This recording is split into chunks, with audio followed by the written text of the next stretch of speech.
예전에 친구들이 저에게 이런 질문을 했었던 적이 있었어요. 넌 어떻게 그렇게 하루도 빠지지 않고 그림을 그릴 수가 있냐? 힘들지 않아? 사실 그 당시에는 그냥 친구끼리 잘난 척 하는 것 같기도 하고 멋쩍어서 그냥 좋아서 하다 보니까 라고 웃으면서 얼버무렸는데요. 사실은 지속적으로 그림을 그릴 수 있었던 방법이 있긴 했었어요.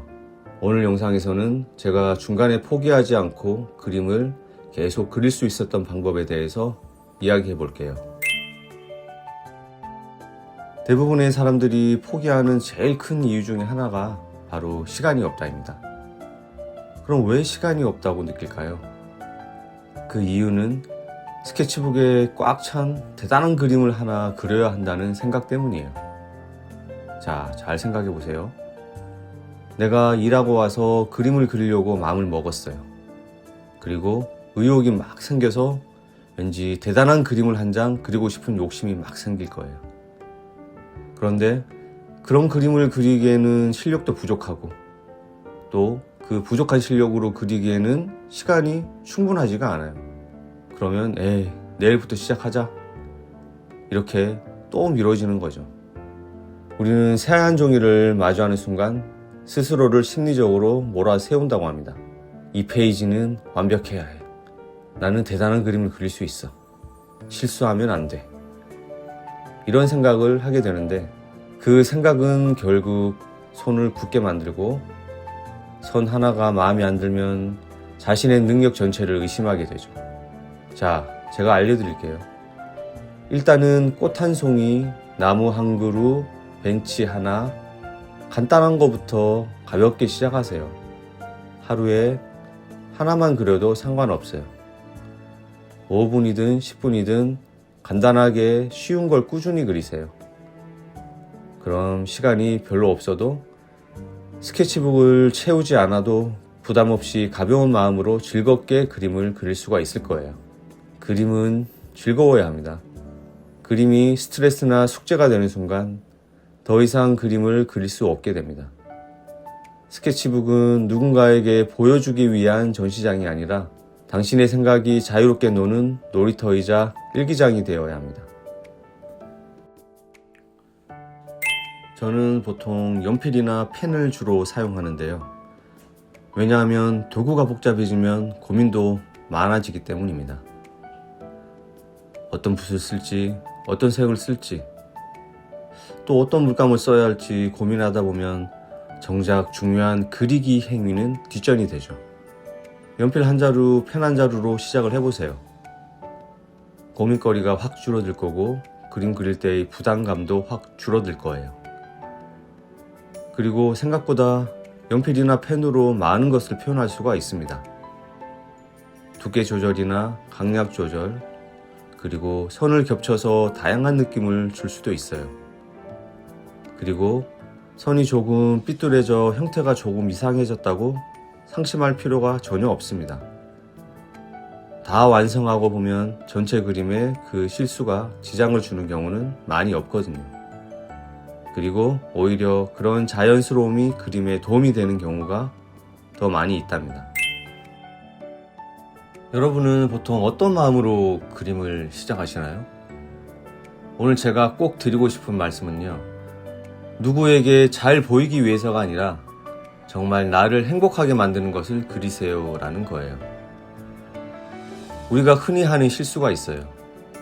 인스타그램에 올리면 좋아요 많이 받겠지? 남들이 보면 멋지다고 하겠지? 하면서 남들이 좋아할 것 같은 그림을 고르는 거죠. 그런데 참 신기하게도요. 그렇게 타인의 시선을 의식하는 순간 그림은 즐거운 취미가 아니라 스트레스 쌓이는 일이 되어버려요. 반대로 내가 진짜 좋아하는 걸 그릴 때 우리는 비로소 온전한 자유를 느끼게 됩니다. 저 같은 경우에는요.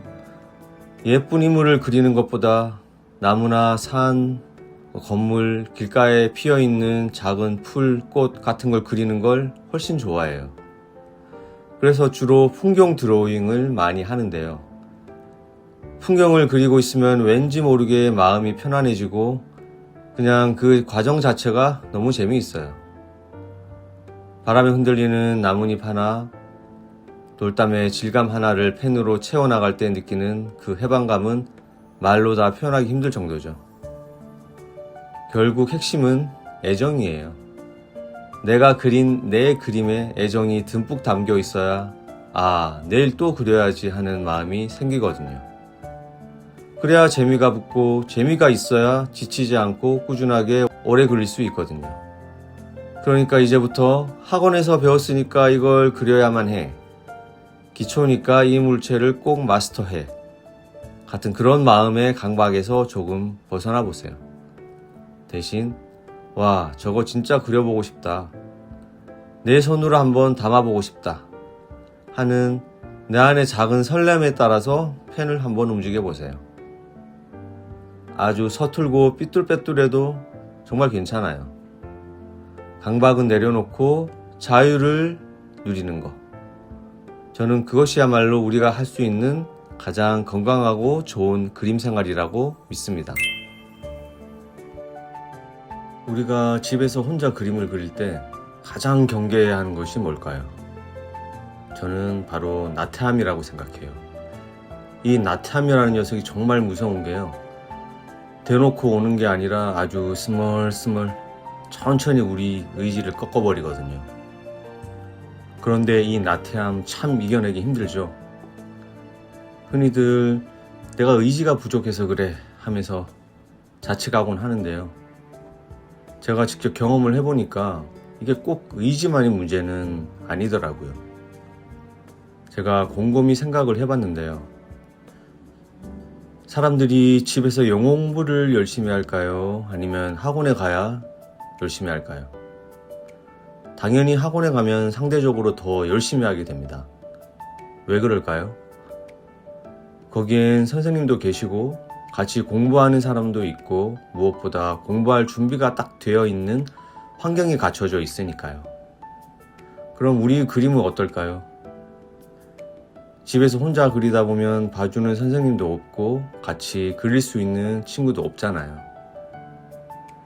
그렇다면 우리는 공간 하나만큼은 따로 준비해보면 어떨까 하는 생각이 들었었어요. 우리 집은 좁아서 그럴듯한 작업실을 만들 공간이 없어요. 하시는 분들 분명히 계실 거예요. 맞아요. 보통은 그렇게 준비하기 쉽지 않죠. 그래서 저는 상을 하나 준비했어요. 방 한 귀퉁이에 그 상을 놔두고 언제든 앉기만 하면 바로 그림을 그릴 수 있게 상 위에 항상 드로잉 스케치북이랑 펜, 연필을 세팅해뒀어요. 그런데 정말 신기하게도 컴퓨터 책상이 아니라 스케치북과 펜이 늘 준비되어 있는 그 작은 상 앞에 딱 앉으니까 마음가짐이 조금씩 달라지더라고요. 이건 정말 제 경험담이에요. 억지로 의지를 불태우려고 하지 마시고요. 대신 내 주변의 물리적인 환경을 조금만 바꿔보세요. 그럼 신기하게도 자연스럽게 그림을 그리게 될 수 있을 거예요. 집에 잠자고 있는 상이나 테이블이 있다면 오늘 당장 그 위에 스케치북 하나만 펼쳐주세요. 꼭 한번 시도해 보시기 바랍니다.